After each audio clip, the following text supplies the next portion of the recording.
सन्मान्य अध्यक्ष महोदय, सन्मान्य सदस्य अतुलजी भातखळकर साहेबांनी जे 2 प्रश्न विचारले त्यातल्या पहिल्या प्रश्नामध्ये त्यांचं असं म्हणणं आहे की मुंबई महानगरपालिकेच्या विशेषतः सगळ्या प्रभागामध्ये या योजनेमध्ये जास्तीत जास्त हॉस्पिटलनी समाविष्ट व्हावं यासाठी आम्ही काय प्रयत्न करतोय।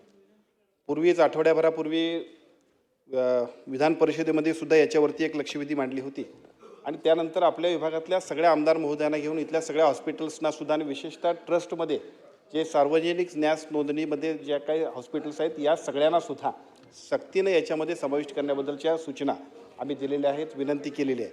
आणि या माध्यमातून माझी आपणा सर्वांना सुद्धा विनंती आहे की पूर्वीपेक्षा सुद्धा ही योजना अतिशय प्रभावीपणाने काम करते। या योजनेच्या माध्यमातून सामान्य लोकांना मोफत आरोग्य उपचार देण्यासाठीची एक अतिशय चांगल्या पद्धतीची ही योजना असल्यामुळे आपल्या जवळची जी चांगली हॉस्पिटल असतील त्याला एमपॅनल करण्यासाठी आपण प्रयत्न करावेत आणि आमची यंत्रणा तुमच्या सगळ्यांच्यापर्यंत पोहोचेल आणि सगळी चांगली हॉस्पिटल याच्यामध्ये आलीच पाहिजे, त्यासाठी आम्ही प्रयत्न करतोय।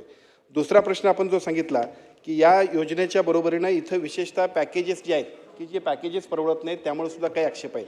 मी आपल्याला सांगतो की एका बाजूला महात्मा फुले आरोग्य योजना आणि दुसऱ्या बाजूला आयुष्यमान भारत योजना, एकूण पूर्वीची 1359 होते हॉस्पिटल्स आजार होते, आता आपण 2399 हॉस्पिटल्स केली की या 2399 आजार केले की ज्या 2399 आजारांचा मोफत उपचार करण्यामुळं एका बाजूला हॉस्पिटल्समध्ये मोफत उपचारांची संख्या वाढली, याची पॅकेजेससुद्धा वाढलीत।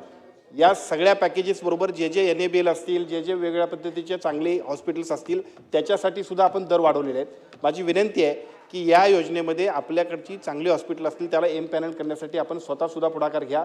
या अधिवेशनाच्या काळातच परत एक बैठक आपण बोलवतो आणि यामध्ये सुद्धा आपल्या सगळ्यांच्या सूचनेप्रमाणे जास्तीत जास्त हॉस्पिटलना आपण याच्यामध्ये समाविष्ट करू।